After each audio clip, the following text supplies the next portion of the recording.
Welcome back to Hannity. All right, last week, Karl Rove, he stirred up some major controversy when he questioned Hillary Clinton's health.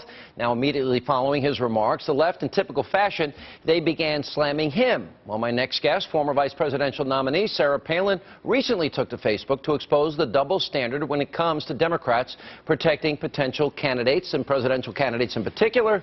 Now, the post reads in part, quote, "Hey, Hillary's brain is off limits. Leave her health records alone. Democrats are right. Scouring records of a female candidate is just the politics of personal destruction, and for the media to engage in it would be unfair, unethical, and absolutely unprecedented." Now, you can't probe a woman like that because, well, it's a war on women. Here to explain for herself, former Alaska governor, Fox News contributor, Sarah Palin. Governor, how are you? Welcome back. I'm doing great. Thank you, Sean. You know, it's pretty funny. I said this during this whole battle over Sharia and these Nigerian schoolgirls taken, that it seems the left's definition of what feminism today is you got to support abortion and demand free birth control. Because when women are really being oppressed, their voices, at least for women living under Sharia, have been virtually silent, have they not? Well, yeah, this is, more application of that double standard, though, that raging liberals are known for. Here, as I had suggested in that post, a liberal can attack a conservative woman, but it's a war on women if you were to question a liberal woman. And it's not just gender, though. It's race also. Obviously, liberals, they can attack T.W. Shannon and Alan West and some of these good guys that are out there fighting for the right reasons, but heaven forbid you're going to be called a racist if you were to question Barack Obama's failed policies. Well, it's basically standard operating procedure now at NBC News.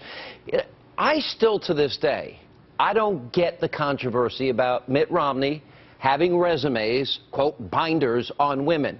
I still don't get how Sandra Fluck thinks that if she goes to George Washington University Law School, that somehow she thinks that the public ought to pay for her birth control. I have a hard time understanding that mindset. Can you help me out? Well, of course you do, because you're a common-sense conservative who just wants fairness in this game now that's being played in the arena of politics. And that game is the left will grasp anything that you say that can be taken out of context and perceived as either being a racist or sexist, and they charge you with that, and that way the debate, the conversation is stopped, and they get to claim victory then on that issue, because they can't argue the issues, Sean. Obviously, the issues that are so important to Americans have to do with the failed policies of the far left. They can't win on arguing their points of their policies, so they have to go on the semantics and the comments that are made by a conservative. What are your thoughts? We're watching now the scandal just emerge, more information every day. We're hearing from the victims and the whistleblowers. At least on this program, we're putting on the victims who have lost loved ones because of the scandal with the VA. But it is Albuquerque, and it's Colorado, and it's Phoenix, and it's Florida, and it's Virginia, and it's West Virginia, and it's all now, they're probing 26 separate areas. What is your take on this?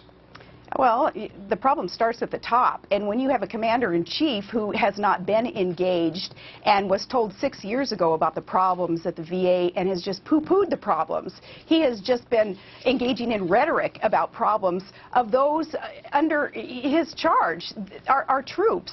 They have earned the benefits that we should be providing them, that they have been promised, and yet the commander-in-chief has let that all go by the wayside until it blows up, and then it blows up in this public issue that we see today, and he just spews more rhetoric. Nothing's going to happen while Obama is in charge of our military and the VA and our federal government in general.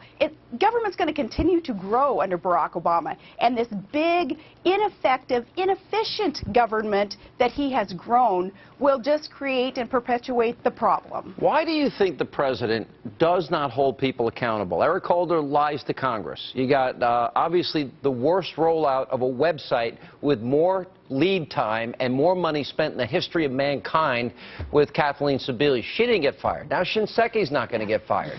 Why doesn't he hold people accountable? Well, a couple of reasons. One is when you hold someone accountable, it takes some energy and resource. Then Barack Obama is lazy. In fact, he warned us that that he was lazy, and he attributed that to having been brought up in Hawaii. It's his words, not mine. And another thing is that Barack Obama still doesn't see what the main problem is. The main problem is government. It's not the solution, like Ronald Reagan said. It is the problem. He doesn't recognize that, so he will continue to do what he's doing. Status quo is fine with him. He's not called out as often as he should be because the media, as formerly the referee in this, again, game of politics, isn't doing its job in holding him accountable. What are your plans for the election this year? To continue to get out there and campaign hard for people who will be in Washington, D.C. to fight to protect the Constitution and for our freedoms and for a vibrant economy again.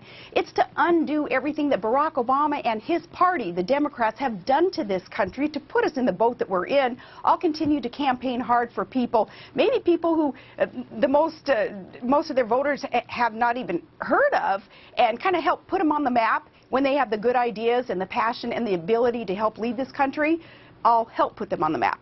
All right, Governor Palin, good to see you as always. Appreciate you being with us. Thank you so much.